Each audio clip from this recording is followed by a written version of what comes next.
Alright guys, what's up everybody here? Let me turn my demo music a little bit here. Alright guys, what's happening everybody? Welcome to a little live stream event here. I was plugged it out yesterday. I was going to do something, but yeah, didn't end up doing it. So had some things to pick up yesterday. But no, I'm pumped. Yesterday we hit a big milestone on the YouTube channel right here. Ended up with 100,000 subscribers. So big thanks to all you guys for support out there. Still supporting through, you know, my little mini hiatus, I guess you call it, and it's what it used to be like. So you know, it's all good, man. I'm just really pumped to make sure that you know, things are good and everything, and I'm really pumped to be a part of you know, what I've been doing the last. I mean, YouTube channel started back 2006, I think it was. It started back, so 2006, 2005, somewhere in there. It was actually before MXPTV was the name. It was actually HG Films at the time. So HG Films is what I started up back like in 2005, early 06, and 2005 is when I started actually doing video. So, and then I just built it from there. So, but yeah, no, it was really cool to be able to, you know, to do that. So, and then just built from the years and just from travel over the place, all these tracks everywhere. It's pretty cool. So, you know, really fortunate to be, you know, just to be able to do it. But no, I'm just gonna talk about, you know, I mean, just you know, the videos over time. I mean, you know, the Tail of Two-Stroke videos and all that stuff. By the way, you can get merch. If you go down below this video or something like that, there's t-shirts available for stuff, including Tail of Two-Stroke t-shirts. So make sure you get that. The other t-shirts, Sounds of Nationals t-shirts, things like that. So there's some stuff down there you can go check out. But outside of that, you know, the videos have been amazing. I mean, over the years, you know, not only that I made them, but they've done very well where I never thought they would. So, but anyways, it's been great. Really happy with the support I've, you know, received over the years. Appreciative of the places I've been to. I mean, you know, I went to Italy for a week for Supermoto of Nations. That was 2016, I believe that was. So, or 2015, somewhere in there, and doing that, and then, you know, went to St. Martin twice, down in the Caribbean for a race down there. I appreciate you know, the crew down there for their support, and, you know, the friends from the island down there that's been you know, following myself since then. So, you know, just all over the country too, and all over the world too. You guys, all over the world, have been watching. I mean, it's pretty awesome to see, you know, kind of the stats of where everyone's watching and stuff. It's like, wow, it's still pretty humble about that, of how that's been. So, but no, I think things are good. I mean, you know, the reason kind of you know, I think around 15 and 16 was kind of the kind of a little bit of a decline for me as far as video making, because keep in mind, I've been in media in the sports since about 2003. So I've been involved with first ever race I ever covered. I didn't even do video. It was actually in 2003 at ACO Raceway at the time in Jersey. It was like I don't know, I think it was a Sunday race. I think it was a day race. I think it wasn't at night, but they had a little supercross track kind of set up and everything, and it was pretty cool. So you know, I think it's just really cool. You know, started there, and I did actually at the time. It wasn't even photo or even I didn't even do video either, but I did photos. I had my mother's like point and shoot camera. I don't know. I think it was like a Olympus, probably. I have no idea what type of camera it was. You know, so long ago. But my whole thing was writing a race report. I was like, I'm gonna write an article about this thing. That was my thing when I first started, was writing, you know, race report stuff. So I put it on my site, or actually not my site. It was actually you know, my dad's jersey lettering site, Wholesale Graphics, which is now 760 Design, and still doing jersey lettering and all that stuff still, and doing very well with that. So plug out to them. Make sure if you get any jersey lettering, head over to 760 Design, and they'll hook you up. So, but anyways, so I posted a race report on that site, and actually I think my mom looked at it or something like that, and she was like, you know, or my dad, one of them said, it's like, who wrote this? And I was like, it says by Matt Wozniak, it says by me.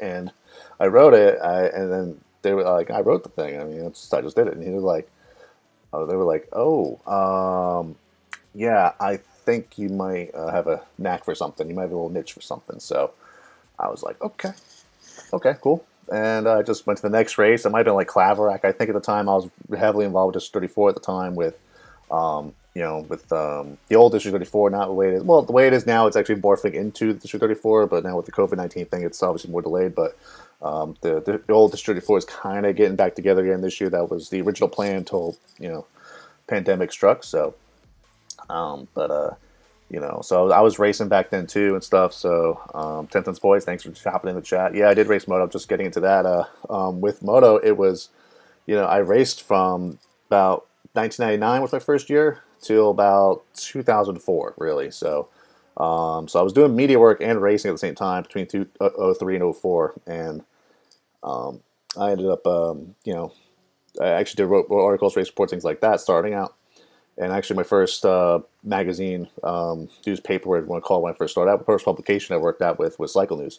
I think that's usually a routine thing for anyone that's involved with media work, things like that in the sport. They usually start out with Cycle News at the time. It was like, okay, they were kind of accepting kind of anybody, but if you were motivated about the sport, you know a lot about it. You were pretty much kind of an in. That was kind of your first in with everything. So, and I remember I did I did 4 articles from 4 races for a weekend. I think it was only about like a couple $100, 200, $300 for at the time I was 2003, 17, 18 years old, so it was extra money. At the time I was kind of probably a little bit too. I was like, well, I should get more for this, but I was just too arrogant at the time. I just wasn't thinking right, and I think I should just work a job and then do that on the weekends. So I just didn't think of that at the time. I was like, oh, I should get paid. I'm writing for newspapers now. I should be getting paid the money. And I didn't think of it at the time, but like nearly 15 years later, I figured that out. But no, other than that, it was writing articles at the start, and then my racing career kind of was on a downward spiral that I didn't have knowledge of because I was knocked out pretty much through those years. So I had my kind of first big concussion in 2002 from racing, and then actually it was in 2003, and the Redland area qualifier double gap. I just suppose I don't even know what happened still before I'm going off of. I just hit a jump and landed really bad head first, or not head first, but just my head just hit hard, and that was it. So all that stuff. So, but yeah, just read your 10 cents, boys. There, tweet there, chat. And it's like you guys are watching, hop into the chat, talk about it. I'll say whatever. So I'll be hungry for a little bit. So. Broke your back, dude. Damn, jeez, you all right, man? So, man, yeah, that's a bummer. Yeah, that's. Hope you're healing up there, man. That's broken back at the qualifier at Elizabeth City. Elizabeth City is a cool track. It's fun. Covered their races a bunch. So, mud races. There was a mud race video I did there a number of years ago, and it was awesome. So, sorry to hear the broken back, man. Hope you're healing up and everything, and get back out there. Maybe I don't know. I don't know what your condition is, but I hope you're doing better. But yeah, back to what I was doing. So the racing kind of went down. 2003, I had my concussion there. Then 2003 was kind of. I was actually that running qualifier double gap. That was going to be my C class endeavor. It was like my 4th year in C class. I wasn't super fast or anything, but I was at least doing it. But yeah. Other than that, man, I'm just I was trying to make it as a racer, but it didn't work, and had that concussion, double gap, and then I went to B class actually. When I got healed up, I went straight to B class. I was like, all right, screw the C stuff class. I want to get to B and ride faster riders, things like that. And I just ended up going. I did pretty good, but it just wasn't right there. So took a while. I think I won a B class race in 2004, but we'll quote that as a win in a way. There was only 2 riders in the class, but I won it. But anyways, it was other than that, it was. And the 2004 came along, and media stuff I was getting more involved in, more cycle news stuff, everything as well. I think I got hooked up with Moto East at the time, a couple other magazines and stuff, had interest in stuff, and I was doing. I think I did Loretta Lynn's in 04, 05. I think was my first year doing Loretta's. So really, I was kind of like my first big race I wanted to hit. I wanted to get to Loretta. I want to cover that. So I've never been to Loretta's before that. I mean, I never went there as a racer, or my brother never qualified there, so it was like my first time going. So, it was 2005. I think I went there for a shift, I think was at the time. So, but anyways, I think I had, 2004 was kind of a big year for me, was kind of a turning point of a year for me in my life in general, because I had a big head injury in September 2004 at Englishtown. on their practice track, which is currently the racetrack where the location is right now. So I went to K-Rock there last year. It was a little eerie because it was like, that's where all my racing ended right there. So, well, my racing career pretty much was out the tubes that time. But other than that, I was trying to get there and just racing and just was riding better, but I think it just had a limit where I was like, yep, can't do it. And then at that time, I was like, okay. I think my parents were pushing me to kind of like, I was okay to ride like a month later, but it was like, if you hit your head again like that again, it's not gonna be good. So, so I took up the writing thing and stuff. I took was shooting photos mostly at the time. I had a friend of mine in Jersey who had a photo shop and everything, like a photo lab, place, and he helped provide me with lenses and maybe camera buys every now and then, and at least get me started and stuff. So, Ryan, what is up, man? We gotta do a thing again. So I know we're on delay with that, but we'll get one done soon. So I ended up, getting the camera gear and stuff, and kind of just like I had the 7200 2.8 lens and all that stuff, just trying to start out. And I think I had a 20D when I was kind of like my first prosumer camera in a sense. And I just kind of went from there, and and then I made the switch to video. Well, that was video. I've been video and photo combined since 2005. 2005 is when I started doing video, and then it's been crazy ever since. I mean, if you follow the YouTube channel from like 06, 07 on, you've basically been here since the roots and the start of this channel. So, back, I think earliest videos were from Loretta's in 2006 or 7, I think. And, there's, the Barsha video from the 125 back at Tomahawk. I think that was 2006 that was shot. So that's kind of one of the earliest ones. That's one that's got over 1 million views at this point. And it was just really cool, So I think it was just really awesome to see, the progression of my videos over time. Like, I actually have gone back and looked through like my older YouTube videos and the way I shot and everything, and how things have kind of progressed from people I've talked with and people I've met and networked and stuff. And they look at my videos, they're like, "Oh, try this a little bit, this, a little this." Like qualified people and stuff, not just random people and saying, "Hey, you should do this, you should get more of me or whatever." I'm like, don't matter. So, but no, it's been one hell of a ride for sure. As far as the future of what I'm doing, and all that stuff. So. I'm gonna go to the chat again. 10 cents. What do you got, man? Are you getting paid by anyone other than YouTube traveling to all these insane tracks, like sponsors or anyone? I mean, not right now. Not right now. I mean, everything now is just like, soft reviews and stuff and everything, but nothing. No sponsors right now. I kind of went through that probably from like, as I was kind of get to like 2016. It was kind of 2016, 17 was kind of the end of what I was really doing for the previous 12 years, was just going to the races nonstop and just boom, boom, boom, and all that stuff. But fortunately, I had a lot of great clients I worked with. That a lot of great companies I worked with. I think foremost, the biggest company I worked with was NBC Sports, with the Outdoor Nationals Pro Motocross Series, Lucas Oil Pro Motocross Series, that is. And just a big part of that was working with them and being part of their crew, and just that started back in 2011. They kind of actually started 2010 a little bit. Davey Coombs, Racer X, Mammoth Sports, and everything under the sun there for motocross. He's the one that got me hooked up with that. Actually, it was supposed to be.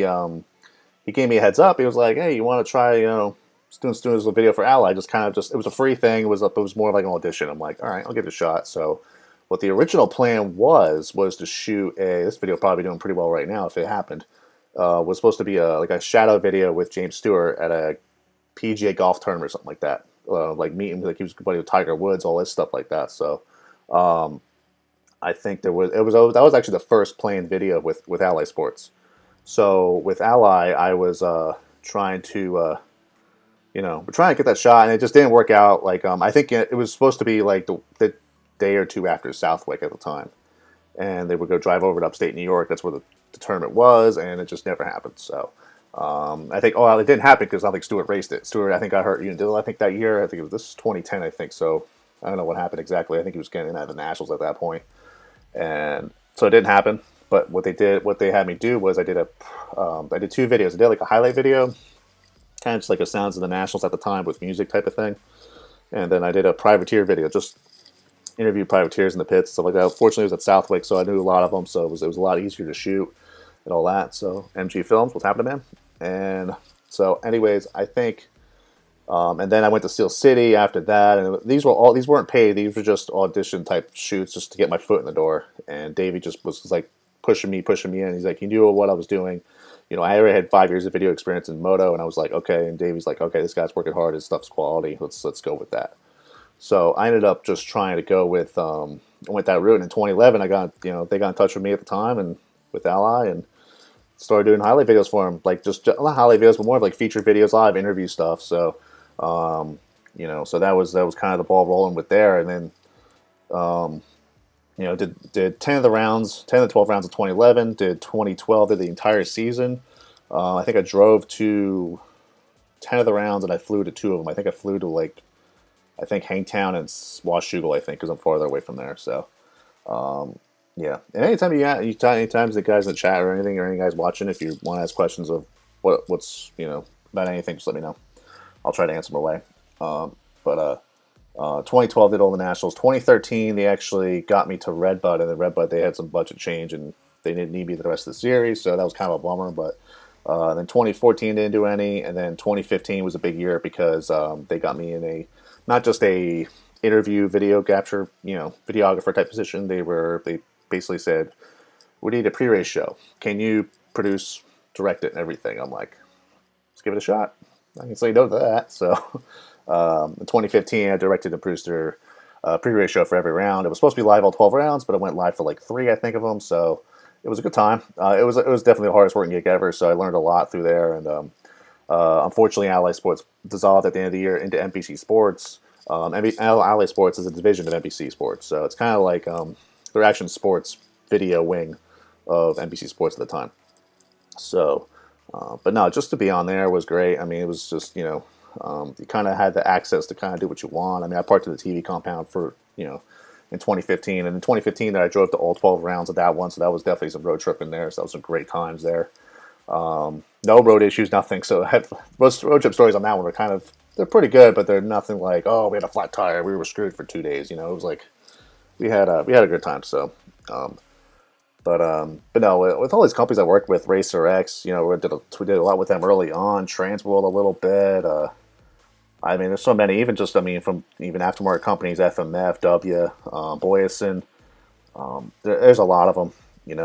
But then I also did TV work in between too. I mean, obviously NBC was part of the TV stuff for motocross, but I also got involved with a friend of mine, Ben, he's very involved with TV. Used to be at the time. He's a Emmy Award winning camera operator and all that stuff. And he ends up trying to go into Savannah was definitely putting the work in the road miles there for sure. And she's traded in and probably a junkyard somewhere, Ryan. So, but I think it's just trying to get it going. And I think I think just what's one of those things, and going back to the chat again here, I'm getting a little sidetracked with this. Sorry. So, I'm really trying to make it to the pro ranks. Kind of seemed like a pipe dream because I'm started racing a year ago and I'm only 14 years old. Kind of sound like I was in. That's similar to what I've been in. So, I just have so much determination to get on a team. Any tips to try for? I think with that, man, with 10 cents there, I think what you got to do is.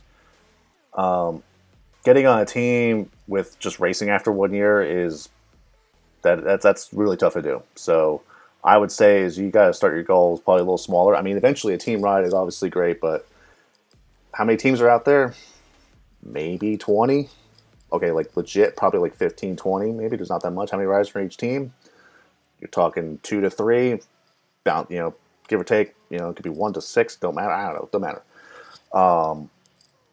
I think that's going to be tough because you look at how many people race. How many people. I mean, I know the GNC last weekend they had a record amount of 1,800 riders just at one race, one weekend, one day.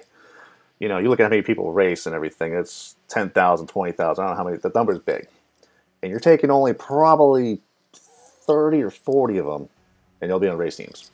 So you got to look at the window there. There's not that big of a window. Not saying it's impossible. It's definitely possible. It's just a matter if you got to put the work in. Having talent for it, you've got to have probably a dozen screws loose in your head in order to be a successful motocross racer, because those guys are nuts anyway, including myself at one point in time, but I realized that it wasn't for me. So, and I think getting on the race team it's a big thing to do. It's tough to do, and a buddy of mine, Cody Schock, he's on the FXR Chaparral Honda team, and that's I think even a couple years ago, I did a whole documentary feature on him. Race teams seemed very far away. It didn't seem like it was possible. I think what he did is he put the work in. I think having a good personality, being humble, I think is a big thing too. You don't just take those rides for granted because they can easily go away. The team could easily dissolve. They can do that and all that stuff. So I think sticking with it, you got to do the sacrifice a lot of things in order to make it happen. But I've seen people sacrifice everything and still not make it. So that's how tough it is. I mean, but one example I've seen a family sacrifice everything in order to make it was Justin Barcia and his family. They put everything on Justin, everything, all their lives on the line for Justin to make it happen. They saw the talent early on when he was younger, in 60s, even late 50s. But I'm gonna say like when he hit the 65, it was like, okay, this kid's got something. And they put everything on him. New York State, they couldn't really practice as much, so they went down to Georgia, and they've been down there ever since. And it's true that with Justin, how he's progressed. I mean, that's the best part about it. They put everything in, and they definitely made their money back and more, and then some. So, but they took everything out of them. Left their jobs, everything, just to put it all on Justin to make it happen. And that's a lot of pressure for a kid like that. And they definitely did it. It's not easy. So, but it's not saying it's possible. Not saying it's impossible. But you have to. You got to be.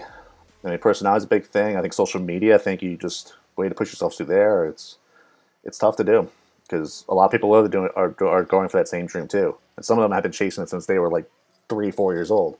And 10 cents, you're saying you're 14, so, but don't count it out. There's been late bloomers for sure, so I'm not saying that it's not late for you at all, but it takes a lot of time. It's going to take, you're going to have those bumps and bruises and stuff like that. Like, so you went through a broken back already. I think you're pretty much christened as a dirt bike rider right there. Usually you break a collarbone, which is a little bit, it's an easier break than your back, obviously. Usually the thing is you break a collarbone, all right, you're a motocross racer right now, so. But don't give up. That's the big thing. Don't give up. Stay positive about it. If the goals don't happen as soon as they happen, life, man. It's things are happening. I mean, I'm dealing with the pro bowling thing. I want to go win a title or something like that. Not yet. I've been close. Got second at one, but getting there. So, but at least you get that taste. Get those little tastes. You get those little nuggets. Don't worry about race team. Don't worry about race team. Go for get that top 10 finish. Go get that. Wherever you're at in racing, get that top 5, get that win, get that local race win, get that regional win, or whatever it is. Just get those little nuggets every time. Because that's only going to snowball, make it, and then a few years later down the road, you're going to be on a gate at a Monster Energy Supercross. You never know.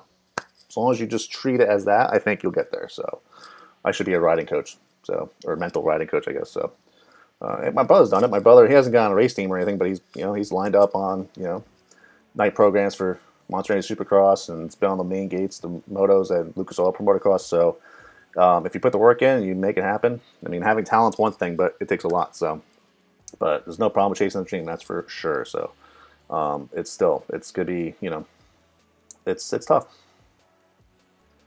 I didn't make it as a racer.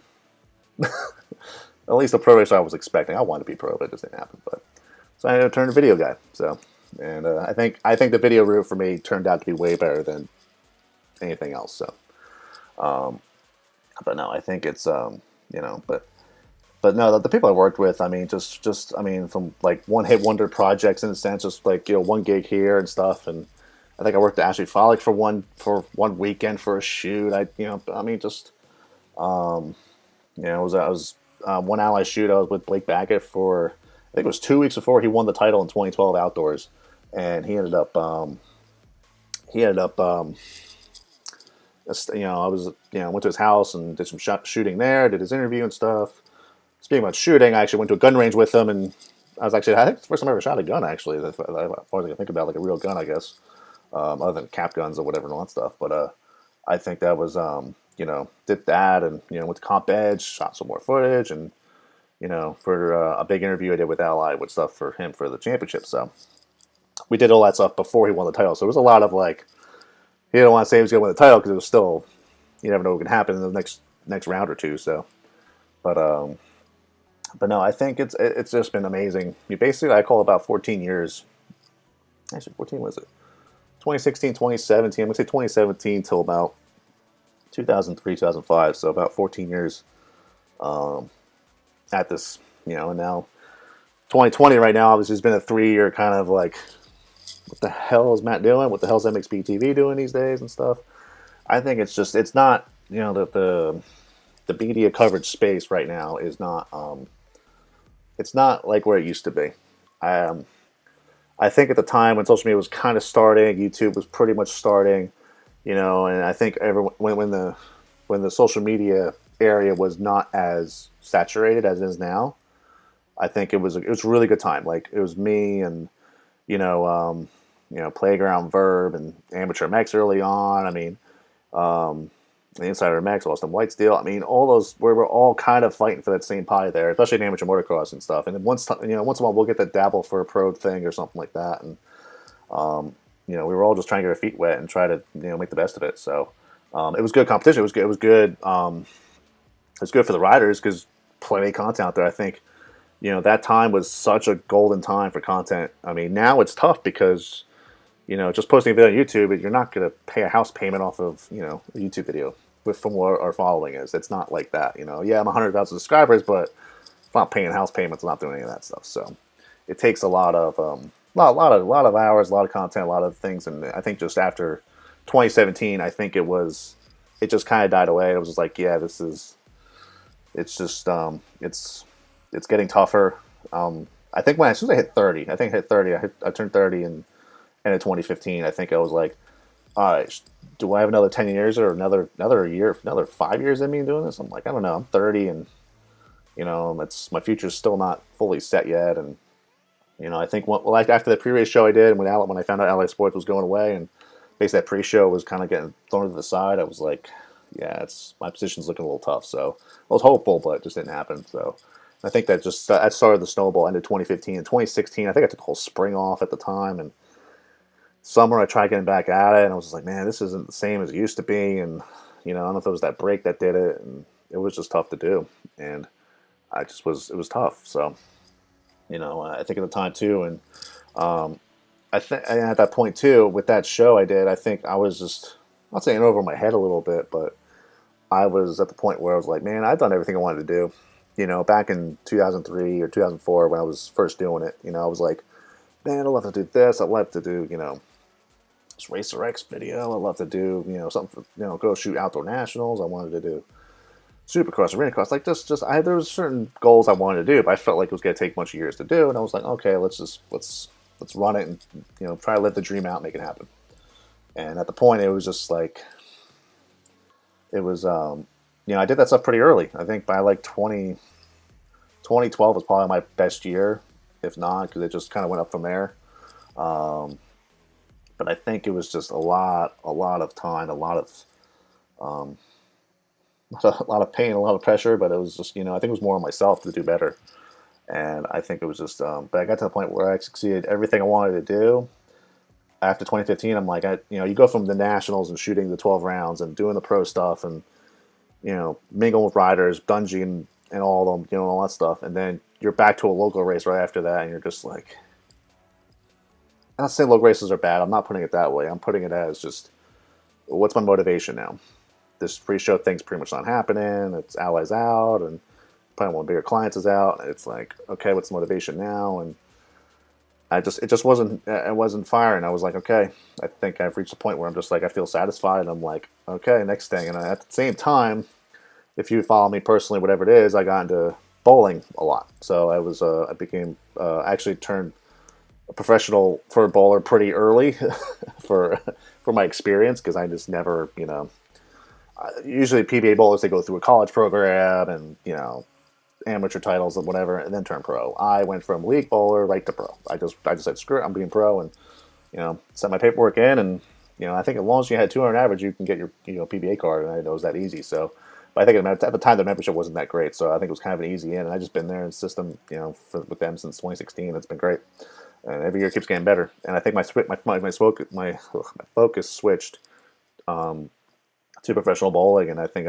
I took that as my new passion. I think that passion I had for moto shooting and everything fell right into bowling. I think there's that one passion you just so like driven to do. You really gotta just like you put everything in it. You put as much money as you want in it and stuff. I think it's good. So Give me 1 second here. Dog just walked in. Hi, Shelby. What was that?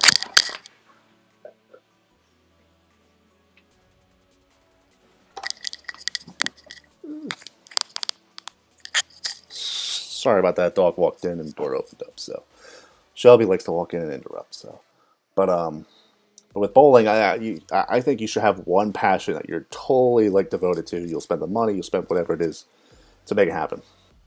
And moto, I mean, shooting video in moto was that for 10 plus years. And then it went to bowling was something I wanted to do, but I got better at it. I actually switched from one-handed to two-handed style, and I actually started doing better. So that was the big thing with me, and I ended up just doing that, and it was just, my focus switched to that.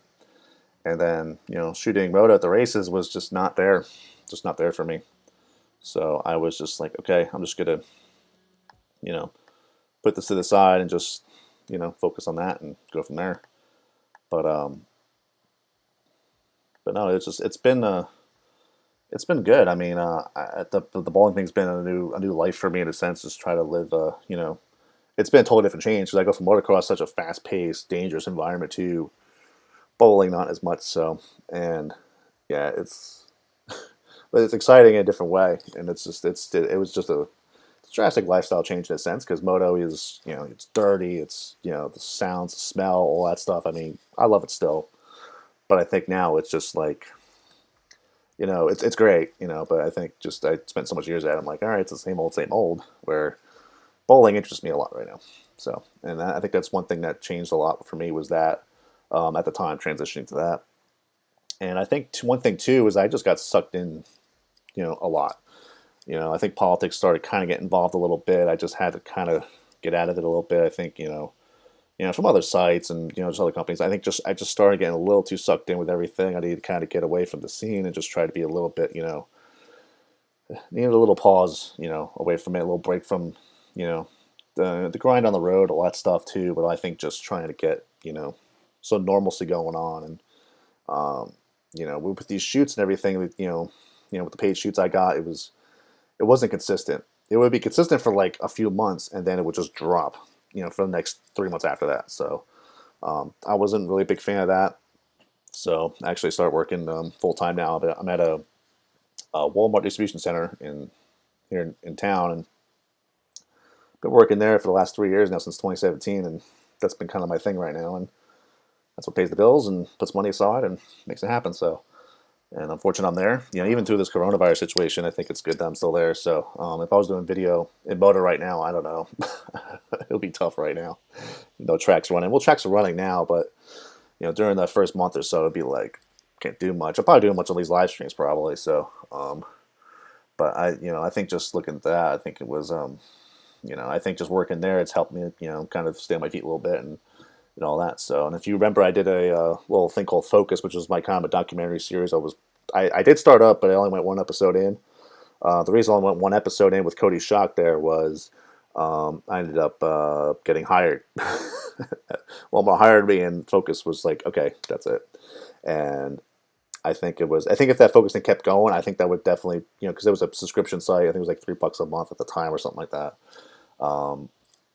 If that kept going, I'm sure there would probably be a ton of money in it. I know. I kind of look back at it, I'm like, man, that could have been pretty good there, but just it was, can't look at that back now and be, mad about it. Just got to be like, yep, move on to the next thing and all that. So, but I think looking forward now, reaching the 100,000 subscribers yesterday was impressive. I mean, there's really only like 3 videos that are hitting really good right now. That's kind of everyone's jumping up. I think I'm actually getting a big jump somewhere in Indonesia right now. I think Indonesia I'm hitting for some reason.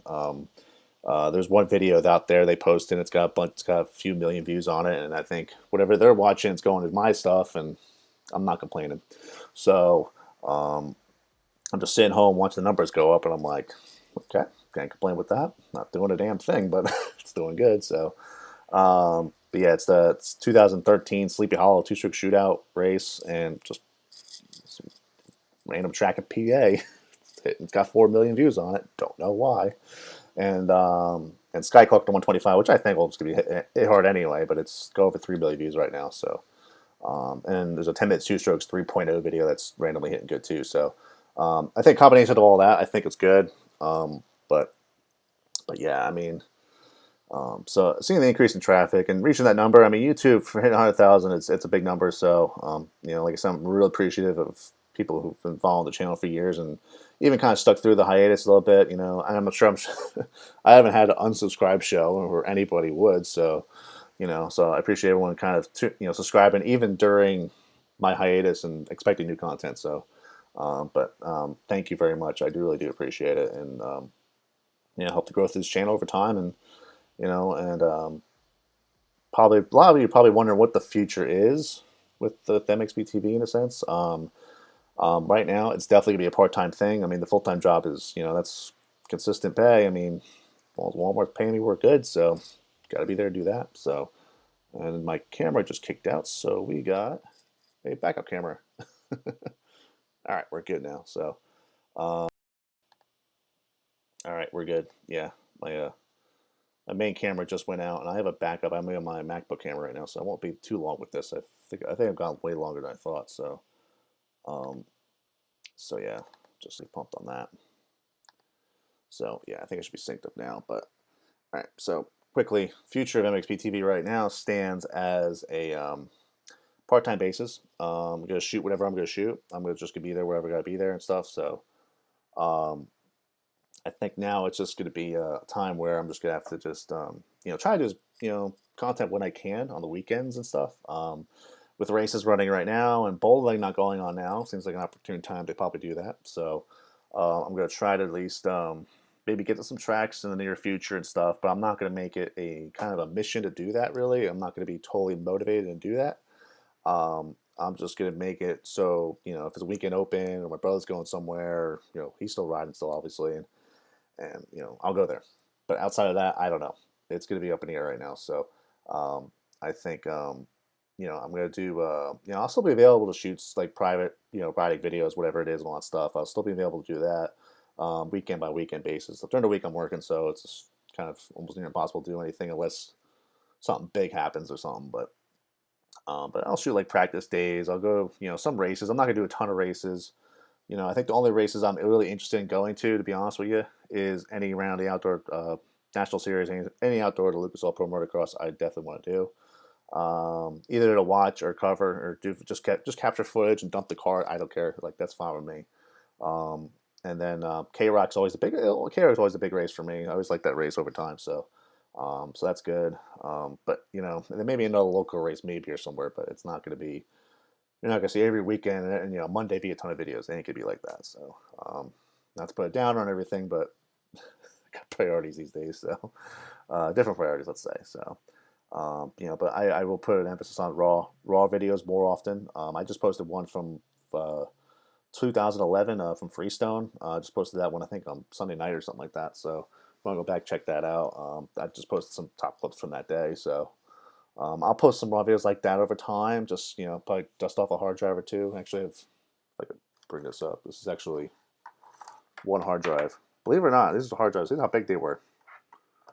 Let's see, like, how big this thing is. It's like a massive sandwich. Yeah, I think it's a 1 terabyte, but this is like, yeah, look how big this thing is.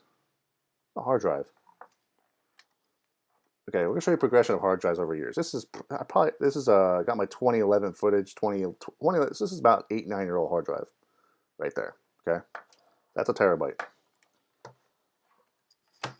This is the hard drive I'm currently working on. That's I think this is a 500 gig, but it's solid state. So, and yeah, so this is crazy. Just like you go from this hard drive, this massive thing, to this technology for you, right? So, so that's pretty cool to see that. Like that's definitely a large hard drive I have as far as just space and stuff, but or as far as size because it's crazy. So, um, but other than that, I think it's just cool. We'll dive back in the chat here a little bit. So, yep, 900K, man. I didn't expect it to hit this quick. So, well, I don't say it's quick. It's been channel's been going on 14 years. You figured 100K by now, but you know, mostly the one person operation. That's all you can do.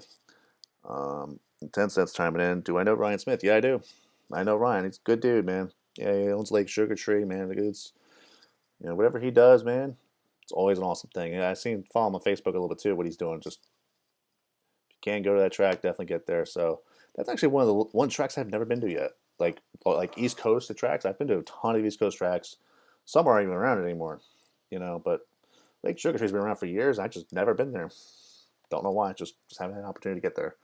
Um, Also, I want to mention too, in the future, I kind of want to do, like I said, I mentioned earlier about the Focus documentary project. I started up with Cody Shock. I like to do more of them. Problem with that is I need a lot of time, a lot of shooting time to get that happen. So um, I think that's going to be a big. I've looked at probably getting a little more motivation to do that, but I don't know yet. We'll see. I mean, it's weird day to day sometimes. Sometimes I'll be in the mood of like, all right, I'm going to shoot something today. I'm going to do that, put it together, boom, boom, all that stuff.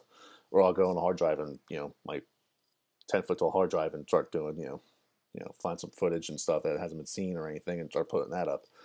Some days I'm just like, nah, don't want to. Want to go bowl. Want to go do something else and whatever. Well, you can't do much right now anyway, but go do that.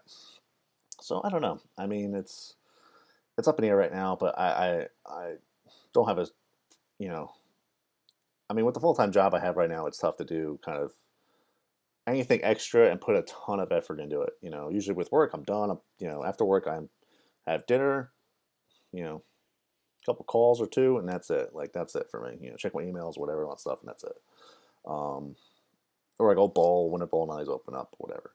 Weekends, doing tournaments usually, PBA or local stuff, and or I'm doing some coaching with it. I'm starting to dive into coaching a little bit with bowling and stuff, two handed style, and what's up with the young kids and all that stuff. So I have that going on too, and I also run tournaments. I started run tournaments last year, and actually we should be running a tournaments. My tournament season should start now or within next week or something, but obviously it's not starting up so till whenever. But um, I have that stuff going on. So, but if there's a weekend open where bowling takes a break and I'm not going anywhere on vacation or something like that, or if I'm doing something else, or I'm on vacation with a girlfriend, whatever it is, then we'll see.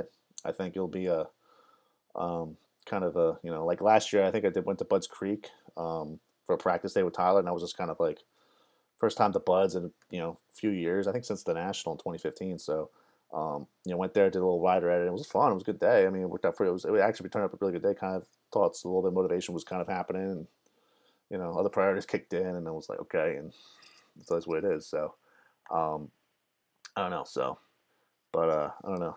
Brandon, what is up, man? I think I saw some of that hotel room footage on that one Mama Awards night. Oh, I still remember that. So, um, Brandon, I'm slow and old now. Me too. Can you still make me famous? You already were, so I think you're good. I think so. Yeah, that Mama night was good. I don't know. There was another Mama night. Like I think Greg Duffy may tell you. He knows about it. It was 2015, 2016, or 2014, somewhere in there. Yeah, that was a good night. We'll leave that to the folklores to remember and discuss privately. It was a fun night, but yeah, Brandon, that night was fun too. So, but anyways, yeah, it was. I mean, just like that, memories from the races and just award nights, award banquets and all that stuff. I mean, don't forget, I never forget any of those for sure. And whatever my mind could think of, because with head injuries I've had, it's I actually just watched the videos of Pastrana and with that boot campaign doing a you know um, about head injuries and all that stuff. Jim DeChamp and I think you know and the BMX guy Brian Foster, they were doing a little bit of a kind of research in their brain stuff like that. And it really made me interested because my last head injury was 2004, but it's been what 16 years, almost 16 years since that accident, incident that happened. But I was out for. They said I was knocked out for 5 6 hours. They said it was out for that long. I was um, I think a priest or someone came in, see my parents stuff like that while I was in the ER and stuff. So it got pretty bad. It was I didn't know it was that bad until probably about months later. when I was told about this stuff because it was still pretty traumatic at the time. But for me personally at the time, I just, all I remember was like, okay, riding on the track and then going through the gates of the track. And then next thing I remember from that day was I woke up in a hospital bed thinking, yep, I crashed. That's what I'm guessing, but I don't know what exactly happened. I still don't know. They said I got helicoptered out, a bunch of stuff. So it was a bad deal. Yeah, I had a grade 3 concussion, which is the worst grade you can get. Um, my life changed a lot since then. I mean, memory wise, short-term memory is not that great. So sometimes, like when I veer off a little bit to chat and then come back here and I totally forget what I was talking about. That's pretty much a normal I've been used to lately. Um, yeah, I think stuttering kind of sometimes in this live feed you kind of pick up. I picked that up a little bit more than recently. Honestly, I get excited about something and I just start yapping. So there's been like mood changes, things like that. I mean, there's so like the stuff in that video. If you've seen that video, go watch it. It's on Nitro Circus's page and stuff. I mean, what the riders, the athletes, Travis, all them talk about, those are pretty much what I experience a lot. So there's been moments for that. So it's just I'm interested to see what happens with that, and was interested about head injuries just because I don't know what can happen down the road or whatever. So that's part of why my motivation for my passions I'm usually involved with, like bowling or shooting dirt bikes and stuff. I put an 150 billion% into what I'm doing. I try to do the best I can because I don't want to wait on that stuff. Like this COVID-19 thing is like, it's like affecting me. I'm like, I gotta like get back to the lanes. I gotta get going. I gotta get better and all that stuff and get these tournaments and stuff. And it's like it kind of eats you. It's like, man, I really want to do this, and because I don't know how much time you got left. You don't know. So I try to do as much as I can right away. So I think that's a big thing. So I try to be really good and stuff. I was trying to be a little bit too that I was just like I have to like you know so with head stuff I'm usually very sensitive to that. I'm usually um, try to be a little bit more careful. And I guess bowling kind of works out because you really don't get head injuries in bowling unless you slip and fall or something like that, which you can slip and fall on anything. So I'm just happy that be able to be out there in the lanes and stuff eventually, whenever we get back open, which is another object, that other thing I gotta get off my chest too a little bit. Speaking of my chest, Tail Two-Strip t-shirt for sale down below. So get your t-shirt. Um, I am bad at merch plugs, by the way. But anyways, I was I was trying to at least be with bowling, especially starting to see bowling alleys open up a little bit now. So I'm seeing like Texas has lanes open up, a little bit. Georgia, I think Wisconsin's got some bowling lane open. I don't know, like I'm starting to kind of seeing social from other pro bowlers I follow and stuff and everything that they're posting stuff. Like Walter Ray Williams is one. He's the he's one of the most titles.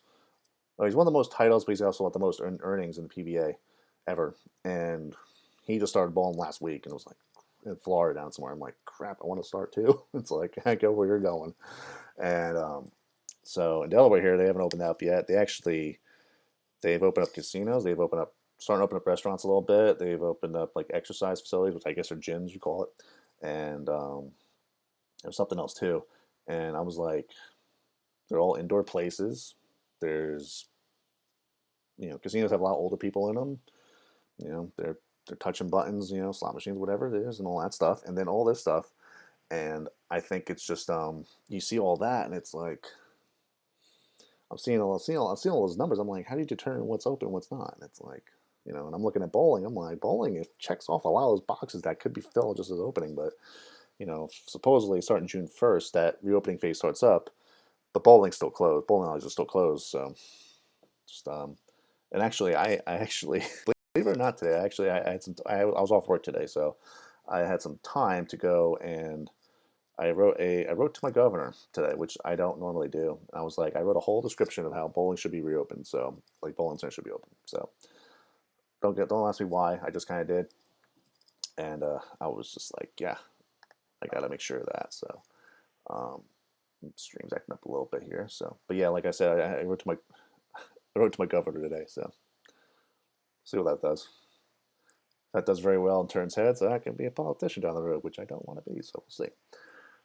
We'll head over back to the chat here a little bit. 10 cents, what you got, man? Yeah, man. First is also me and my buddy Evan Lucas, who is being trained by Ryan Ryder. Oh, Lake Sugar Tree. It looks like First to me, but it's LST, Lake Sugar Tree. Okay. all the time. That's good, man. Yeah, keep riding her. Ride only makes you better. So more seat time, the better you get. So usually, unless you're like me, you might get more seat time, more you suck. So so yeah, the stream's acting up a little bit, so my bad on that. Um, Andrew Wilson, you're A-Dub Wilson now, so good stuff. Um, that's that. What's your best finish in paycheck? I guess bowling. I guess it would definitely be last year's PBA Millsboro doubles regional open. It was September last year. Me and my doubles partner John Narrow, we ended up actually. Um, it was a two. Okay, so I'll tell you the format. So at least gives you a heads up what's happened. So first day we bowl 8 games. We both it was a doubles tournament, so it was we bowl 8 games each, and then I think match play we it's by your total games. What I bowl and what he bowls, they combine the score. That's our total score. So we bowl 8 games of qualifying the first day. John kills it the first day. He throws a 300 and he ends up bowling a crazy like 3+320 something set like for 8 games, which is nuts. He was averaging like close to 250. I threw 1666, I think it was, which is not horrible. It's averaging. I averaged probably like 205, let's say, but I bowled good. I had some 240s, but I had some like 180 games that kind of lowered it a little bit. But I balled well, but John just carried us into the next day and Sunday. So we qualified, I think 6th or something. We have to be in top 16 in order to go in, or top 14, I think, depending on the number of teams going into Sunday's match play round. So in a match play, it was my turn. I basically killed it. I threw first match play round. I threw a 279 game in there. It was the best 2 out of 3 um, uh, set against the other doubles team. So and we went straight through right to the final match. We bowled against Sammy Ventura and Brett Cunningham, both New Yorkers. Sammy's, PBA 50 guy. He's one of the top bowlers for sure in the region and stuff. And them two end up grabbing the win in the title match. Title match was that's something you don't prepare for. I mean, you prepare to get to it, but once you get a title match, that's a whole nother different situation. So now these regionals are small. They're not TV. It's a PBA event, but it's a regional, and that's not televised. It's barely live streamed. I think it was live streamed on the center's like Facebook page, but nothing crazy big. But it's for me, it's a big moment because it's a title match at the PBA event, which I've never even sniffed before. On my best finish, I finished third. No, I finished 13th 3 times. So I never got past 13th in the last 4 years of it bowling. Um, so I ended up. So me and John got in second. Actually, I bowled 279 games. The semifinal match was actually pretty big because I threw my second 279 in that semifinal match, and that was against Carrie Smith, who's a very very great, very good female bowler, and then she was partnered with Parker Bowen, which is probably in the top 10 most famous PBA bowlers out there right now. So he's got so we were going against a Hall of Famer and a really good women's bowler and stuff, and it was like, okay, I gotta step it up. This is get to the title match, but we gotta beat her and that damn Hall of Famer from Jersey. So I was like, okay, here, bring it on, let's do it. I'm not afraid to bowl against anybody really. Even if you're a Hall of Famer or not, I'm like, all right, I'm on the same level playing field as you. Let's do it. So I don't know. I think it's really cool, and I think so. That day we ended up. So we got second. I think I threw like a 190 game and like a 210, but it was a high scoring day two weekend and stuff. So like I said, John threw a 300, I threw 279. So scores were definitely high, but I just didn't. We didn't get the win, but it was both our best finish, so we couldn't complain about it. So um, and that day I think we each won $1,000 for that second place spot. So not complaining. If I can win $1,000 bowling, it's a good day. Can't complain. I paid back for some tournaments so that I entered, so can't complain about that. And actually, in the PBA East region for 2019, um, I ended up finishing 10th in points and 8th in earnings or something like that. Which the year before I was in 40th something. So the year before that I was like maybe 60th. Like I was way back. So to be top 10 in points and earnings, in the East region, 4 years in, just like I said, go from the league right to PBA. I think it's really cool. So that's my best finish. Not my best finish. That's my best paycheck from the tournament. I actually did win a local tournament was beating PBA guys um, in Middletown in 2018, I think it was. I won a tournament. It was like one of the first tournaments of the year. My buddy Mike Hastings, he ran his tournament in Middletown, and I actually got qualified fourth, and I ran the step ladder and won it. And there was a little controversy going on too because I was two handed, blah blah blah, whatever, and won it. So I think it's cool. I think I'm really fortunate to see the improvements over the years. Even 2018 was a big year for me because that was kind of my breakout year. Because 2016, 17, I basically blew money and didn't make any of it back. With all the entry fees, I'm spent, you know, you know, $1,000 on tournaments, things like that, and 200 something here, and it's like all that. That was kind of like my you know, trying to get that going. Hold on one second again.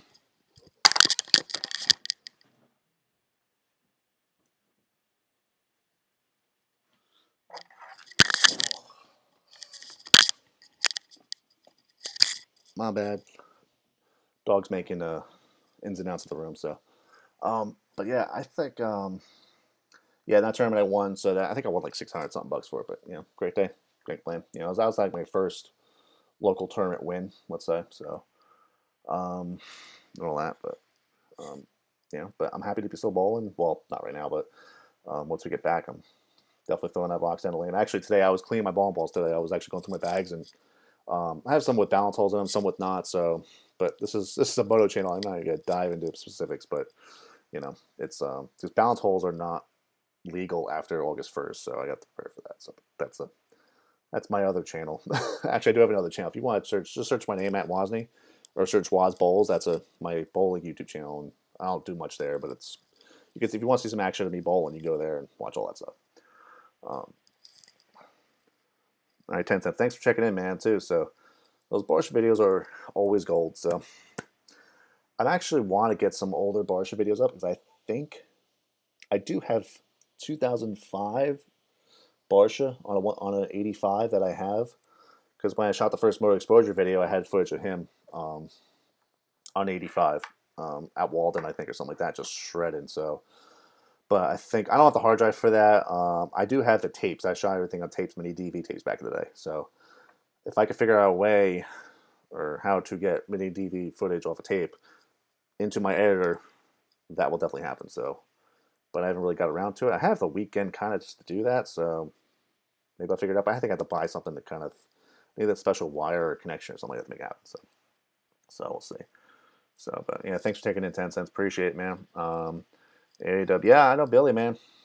I know Billy for sure, man. So bowl with him and everything, and I saw him not that long ago either too. I don't know if I saw him somewhere, but it was that last time we bowled. Last time I bowled was when he stopped by or something. So yeah, so he's a good dude, and I'm sure he's itching to get back to the lanes too as well. So hopefully we get back to the lanes sooner than later because I'm gonna start throwing balls on my wall in my house right now and just to do something. So, but yeah, thanks, Fast Dad, man. Thanks, yeah, thanks for that. So, I appreciate it. I just gotta keep at it. I mean, now it's actually gotten better with the bowling side of it. Um, I'm working with Flow Bowling right now. Actually, I just did my first interview, like live, like interview like this and stuff with Chris Vi and Packy Hanrahan for after the PBA lead drag was last weekend. So I did I did a live interview, recorded interview actually, um, through Skype or whatever it was and stuff. And yeah, it was posted on Flow Bowling this week. I shot a video. So here's where the bridges connect here. Here we go. I shot video at the PBA Tour event. So I'm actually doing bowling videos right now. So for Flow Bowling. So if you ever have a chance, go check out flowbowling.com. It's a paid subscription site, so you have to pay. I think it's like $10 a month, something like that, for it. But you get access to all their content and stuff, including my stuff that I've shot from this year. Posting a lot of my clips from like best ofs from like they're posting up the best bad breaks, best of bad breaks. I don't know if you call them the best bad breaks, but it's a lot of the crazy shots like hit the pocket and 7-10 split. You're like, really? So if you want to see some of my latest video work, head over to Flow Bowling. So that's where that stuff is right now. So um, and thanks to Lucas and the crew over there at Flow for they saw I bowl and everything as well, but then they were more interested in the video side. They were like, I kind of went to them. Actually, I went to them for a full-time job and ended up turning to be a freelance gig, and I can't complain with that. So I'm really fortunate to be part with them, to be with them and try to get bowling content for them during this time. It's tough. It's when no bowling centers open up, it's tough to get content out. But so anyways, yeah, it's things are going good, and as far as things go, like right now I'm working right now, so I'm not too worried about finances are not too bad right now. So I'm just trying just to just keep ahead and try to make sure of things and all that. So. But anyways, yep, I'm gonna end up the stream right now. Thanks you guys for tuning in and stuff. I appreciate it. It's kind of I announced yesterday about doing a live stream last night, but I had some things going on and never really got to it. So, but tonight doing the little thing, it was cool. Appreciate it. Make sure you, like I said, head down for the shirts down there. Get the Tail Two-Stroke T-shirts just freshly in. So go get yours. There's other shirts down there as well. So I'm thinking about some really dumb shirts to just put up there, just dumb stuff like I don't know. I'll think of something, but I'll keep adding designs on there and stuff, and so go look at that up. Always show your support and everything, and then yeah, so keep checking back. As far as videos go, the best way to kind of stay tuned for upcoming videos, because on here on YouTube you only get the videos that get posted. That's it. I don't really post any other stuff really. Check me on Instagram, MXPTV, Facebook page as well. So just make sure you follow those places because whenever I decide to make a trip to a track or something like that, or show up unannounced or whatever it is and start doing some stuff there, keep in tune with that. Follow my if you want my bowling side, follow my Waz Bowls Instagram page. That's always been updated, and head over to the YouTube channel, Waz Bowls YouTube channel. Hit that out, check that out as well. For some, if you want to see me bowl, how I throw the ball, so and all that. But no, I'm gonna get back. I might do a Facebook stream after this, so see how everyone's on Facebook. So, all right, guys. Thanks for tuning in. Make sure you still subscribe. Again, thank you for 100,000 subscribers. I really appreciate it. And hopefully, we'll get more videos up and more live streams and whatnot, and we'll get some interviews and stuff with other people instead of just me talking to a camera the entire time. So, all right, guys. Well, thanks a lot, and we'll see you on the next one.